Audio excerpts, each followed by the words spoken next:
Hello guys, வணக்கம் and welcome back to சிறப்பு media 2.0. நான் உங்கள் உதய். இந்த வீடியோவில் நம்ம இதை பற்றி பார்க்க போகிறோம் அப்படின்னு பார்த்தீங்கன்னா, பிக் பாஸ் சீசன் 9 உடைய 14வது வாரத்துக்கான 4வது நாளுக்கான இரவு நேர ஓட்டிங் முடிவுகளை தான் இந்த வீடியோவில் முழுசாக பார்க்க போகிறோம். ஸோ இந்த வீடியோவுக்கு போகிறதுக்கு முன்னாடி நம்மளோட சேனலை சப்ஸ்கிரைப் பண்ணாதவங்க சப்ஸ்கிரைப் பண்ணி வச்சுக்கோங்க. பக்கத்தில் ஒரு பெல் ஐக்கான் இருக்கும், அதையும் ப்ரெஸ் பண்ணி ஹாலில் போட்டுக்கோங்க. அப்போ தான் நாங்கள் அப்டேட் பண்ணுற ஒவ்வொரு வருஷமும் உங்களுக்கு நோட்டிஃபிகேஷன் வந்து சேரும். அது தாண்டி இந்த வீடியோவுக்கு குறைஞ்சபட்சம் ஒரு 1000 லைக்கான எதிர்பார்க்குறோம். ஸோ லைக்கை போடுங்க, வீடியோ பாருங்கள். வாங்க இன்றைய வீடியோக்குள்ள வந்து போகலாம். நம்பர் 1 பொசிஷனில் யார் இருக்காங்க அப்படின்னு பார்த்தீங்கன்னா, இந்த ஒன் அண்ட் ஒன்லி கானா வினோத் அவர்கள் தான் வந்து இருந்துட்டுருக்காரு. அவர் வாங்கிய ஓட்டுகளோட எண்ணிக்கை அப்படின்னு சொல்லி பார்க்கும்பொழுது 2,20,597 ஓட்டுகளாகும். அண்ட் பர்சன்டேஜ் ஆஃப் ஓட்டிங்ஸ் அப்படின்னு சொல்லி பார்க்கும்பொழுது கிட்டத்தட்ட 49.04% வந்து இருந்துட்டுருக்காரு கானா வினோத் அவர்கள். ஸோ இந்த மனசை வந்து 18 லட்சத்தோட எவிக்ட் ஆகி வெளியே போயிட்டாரு, வாக் அவுட் பண்ணிட்டாரு அப்படின்னு சொல்லி ஒரு நியூஸ் வந்து பரவிட்டு இருக்கு மக்களே. அதை பார்க்கும்போதும் கேட்கும்போது எனக்கே மனசு ரொம்ப பகீர்னாகுது. ஏன்னா டைட்டில் வின் பண்ணக்கூடிய ஒரு ஆள், 50% வாக்குகள் வச்சிருக்கக்கூடிய ஒரு ஆள்.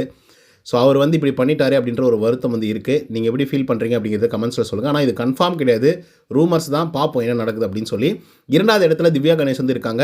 92,137 ஓட்டுகள் வந்து வாங்கியிருக்காங்க. அண்ட் பர்சன்டேஜ் ஆஃப் ஓட்டிங்ஸ் அப்படின்னு சொல்லி பார்க்கும்பொழுது 20.48% வந்து இருந்துட்டுருக்காங்க நம்முடைய திவ்யா கணேஷ் அவர்கள்.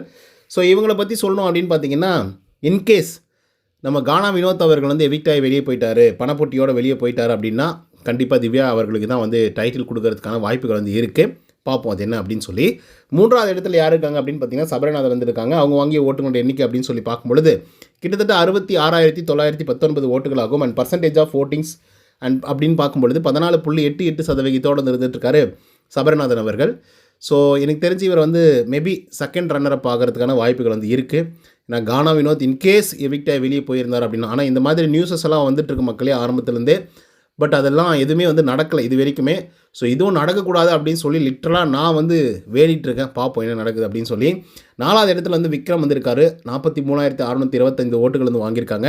அண்ட் பர்சன்டேஜ் ஆஃப் ஓட்டிங்ஸ் அப்படின்னு சொல்லி பார்க்கும்பொழுது 9.7% வந்து இருந்துட்டுருக்காங்க நம்மளுடைய விக்ரம் அவர்கள். இவர் செகண்ட் ரன்னர் அப் ஆகிறதுக்கான வாய்ப்புகள் வந்து இருக்குது. பட் இவங்களெல்லாம் முந்துறதுக்கு ஒரு ஆள் வந்து இருக்காங்க, பலூன் அக்கா அரோரா சிங்கர் அவர்கள் வந்து இருக்காங்க. ஸோ அவங்க தான் பயங்கர ஸ்ட்ராட்டஜிக்கலாக வந்து விளையாடிட்டு இருக்காங்க. தூக்கி டைட்டில் அது தூக்கி அவங்களுக்கு அது கொடுத்துருவாங்களோ அப்படின்ற ஒரு வருத்தமும் வந்து இருக்குது மக்களே. என்ன வேணாலும் நடக்கும் அந்த சீசனில், என்ன வேணாலும் நடக்கலாம். அப்படி தான் வந்து இருக்குது. இந்த சீசனே கேவலமாக வந்து இருக்குது.